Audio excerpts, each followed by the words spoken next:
రాజు ఇట్టి నమ్మకమైన చర్య చూపిన తరువాత అష్షూరు రాజైన సెన్హెరీబు వచ్చి యూదాదేశములో చెరబడి ప్రాకారముల ఎదుట దిగి వాటిని లోపరుచుకొన్న చూచెను.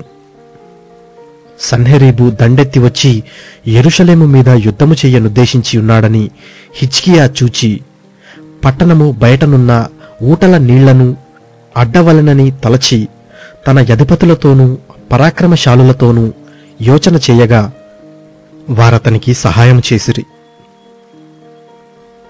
బహుజనులు పోగై అష్షూరు రాజులు రానేలా విస్తారమైన జలము వారికి దొరుకునేలా అనుకొని ఊటలన్నిటినీ దేశ మధ్యము గుండా పారుచున్న కాలువను అడ్డిరి. మరియు రాజు ధైర్యము తెచ్చుకొని పాడైన గోడ యావత్తూ కట్టించి గోపురముల వరకు దానిని ఎత్తు చేయించి బయట మరియొక గోడను కట్టించి దావీదు పట్టణములో మిల్లో దుర్గమును బాగుచేయించెను. మరియు ఈటలను డాళ్లను విస్తారముగా చేయించెను. జనుల మీద సైన్యాధిపతులను నియమించి పట్టణపు గుమ్మములకు పోవు రాజవీధిలోనికి వారిని తన యొద్దకు రప్పించి వారిని ఇలాగూ హెచ్చరిక చేసెను. మీరు దిగులు పడకుడి, ధైర్యము విడువకుడి. అష్షూరు రాజుకైనను అతనితో కూడానున్న సైన్యమంతటికైనను మీరు భయపడవద్దు, విస్మయమొందవద్దు.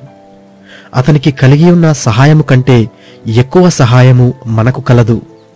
మాంస సంబంధమైన బాహువే అతనికి అండ.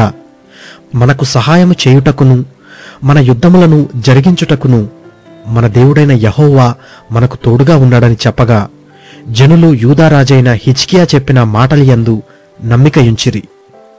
ఇది అయిన తరువాత అష్షూరు రాజైన సన్హెరీబు తన బలమంతటితో లాకీషును ముట్టడి వేయుచుండి యెరూషలేమునకు యూదారాజైన హిజ్కియా యొద్దకును యెరూషలేమందున్న యూదావారి అందరి యొద్దకును తన సేవకులను పంపి ఇలాగూ ప్రకటన చేయించెను.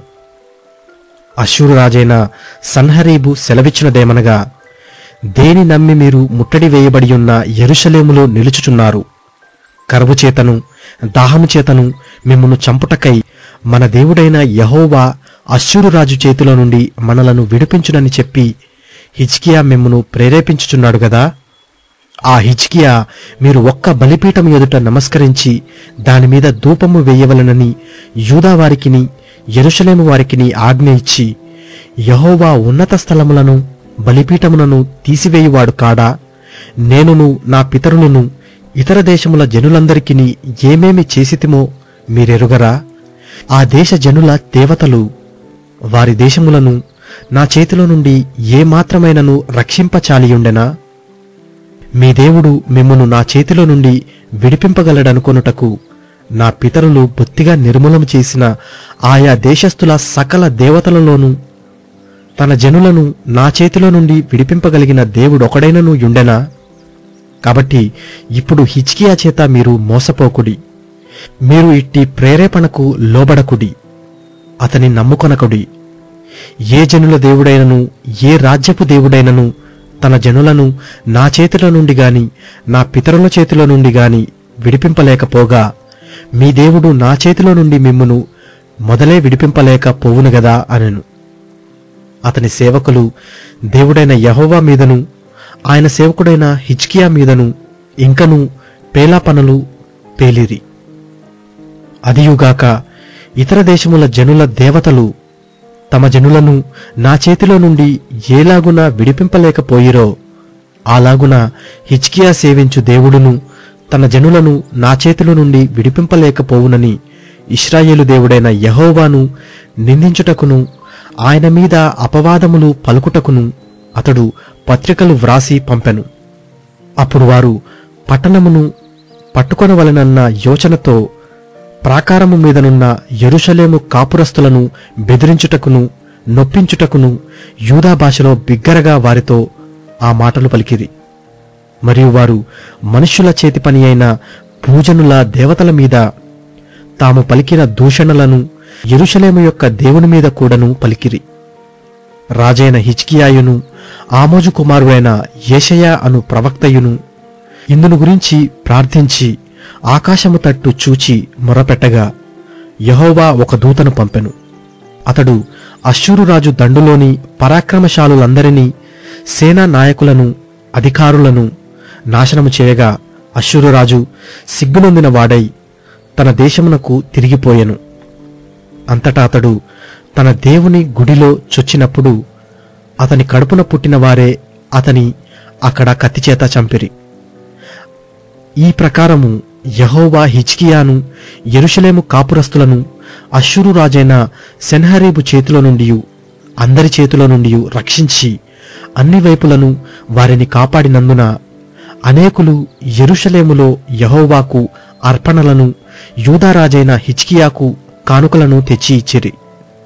అందువలన అతడు అప్పటి నుండి సకల జనముల దృష్టికి ఘనత నొందిన వాడాయను. ఆ దినములలో హిజ్కియా రోగి అయి మరణదశలో నుండెను. అతడు యెహోవాకు మొర్రపెట్టగా ఆయన అతనికి తన చిత్తమును తెలియపరచి అతనికి సూచన ఒకటి దయచేసెను. అయితే హిజ్కియా మనస్సున గర్వించి తనకు చేయబడిన మేలుకు తగినట్లు ప్రవర్తింపనందున అతని మీదికిని, యూదా యెరూషలేముల వారి మీదికిని కోపము రాగా హిజ్కియా హృదయ గర్వము విడిచి తానును యెరూషలేము కాపురస్తులను తమను తాము తగ్గించుకొనిరి గనుక హిజ్కియా దినములలో యెహోవా కోపము జనుల మీదికి రాలేదు. హిజ్కియాకు అతి విస్తారమైన ఐశ్వర్యమును ఘనతయు కలిగెను. అతడు వెండి బంగారములను, రత్నములను, సుగంధ ద్రవ్యములను, డాళ్లను, నానా విధములగు శ్రేష్టమైన ఉపకరణములను సంపాదించి వాటికి బొక్కసములను కట్టించెను. ధాన్యమును, ద్రాక్షారసమును, తైలమును ఉంచుటకు కొట్లను, పలు విధముల పశువులకు శాలలను, మందలకు దొడ్లను కట్టించెను. మరియు దేవుడు అతనికి అతి విస్తారమైన కలివి దయచేసినందున పట్టణములను, విస్తారమైన గొర్రెల మందలను, పశుల మందలను అతడు సంపాదించెను. ఈ హిజ్కియా గిహోను కాలువకు ఎగువను కట్టవేయించి దావీదు పట్టణపు పడమటి వైపునకు దాని తెప్పించెను. హిజ్కియా తాను పూనుకొనిన సర్వ ప్రయత్నములయందును వృద్ధి పొందెను.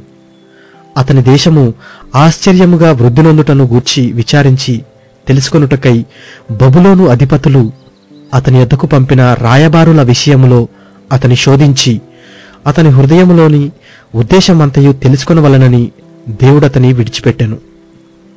హిజ్కియా చేసిన ఇతర కార్యములను గూర్చియు అతడు చూపిన భక్తిని గూర్చియు ప్రవక్తయును ఆమోజు కుమారుడునగు యెషయాకు కలిగిన దర్శనముల గ్రంథమునందు, యూదా ఇశ్రాయేలీయుల రాజుల గ్రంథమునందును వ్రాయబడియున్నది.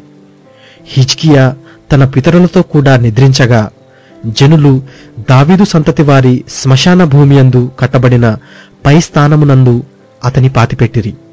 అతడు మరణమొందినప్పుడు యూదా వారందరూను, యెరూషలేము కాపురస్తులందరూను అతనికి ఉత్తర క్రియలను ఘనముగా జరిగించిరి. అతని కుమారుడైన మనష్షే అతనికి మారుగా రాజాయను.